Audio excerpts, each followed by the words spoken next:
Hello students, welcome back सभी का। और इस बार हमने साइंस पढ़ने का बिल्कुल नया तरीका जो है वो सोचा है ताकि आप लोगों को इजी तरीके से स्टेप बाय स्टेप साइंस समझ में आए। जैसा कि आपको बोर्ड पर दिखाई दे रहा होगा कि हमने कुछ प्रीवियस ईयर के जो क्वेश्चंस हैं वो लिए हैं और उनके क्या आंसर्स हैं वो हम यहाँ पर देखेंगे।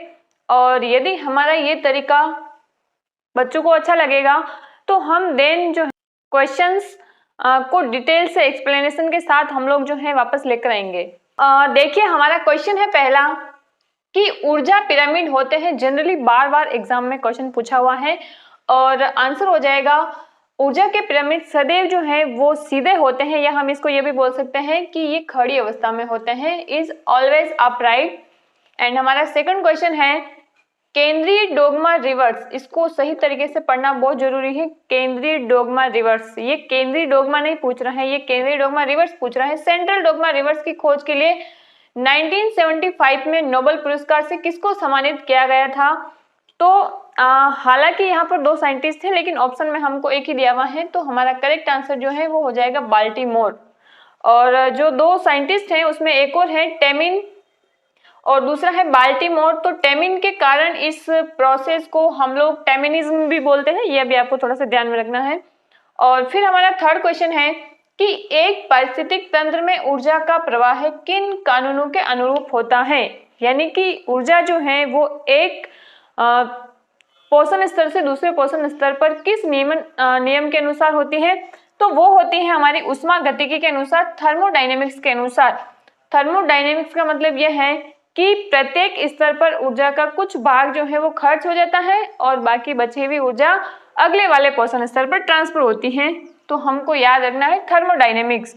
फिर हम बात करते हैं कि वायुमंडल में जल, वाटर जो है वो गैसीय अवस्था में किस रूप में होता है? बहुत ही सिंपल क्वेश्चन है कि ये जो वाटर है, क्योंकि ये सारी अवस्था में होता है, ठोस में भी होता है, द्रव में भी होता है, गैस में भी होता है, तो इसीलिए हमें पूछा है कि वायुमंडल में, हमारे एटमॉस्फेयर में जो वाटर होता है वो किस फॉर्म में होता है? तो आपको पता है ये वाटर वेपर के रूप में होता है, कॉमन सेंस है।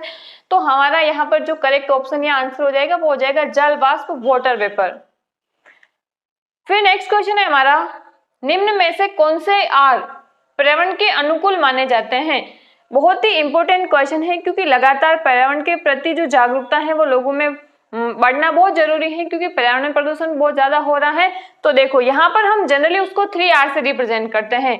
3R में पहला R होता है रीड्यूस, यानी हमें सबसे पहले कचरा कम से कम उत्पादित करना चाहिए, तो रीड्यूस। और फिर दूसरा होता है रीयूज, हमें किसी चीज का बार बार क्या करना चाहिए? यूज करना चाहिए। और फिर होता है रीसाइकिल, हमको बार बार जो है उसका क्या करना चाहिए?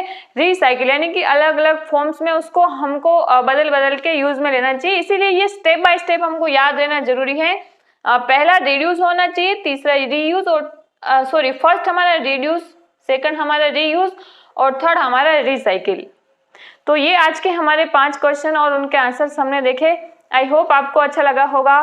Thank you so much, thank you so much.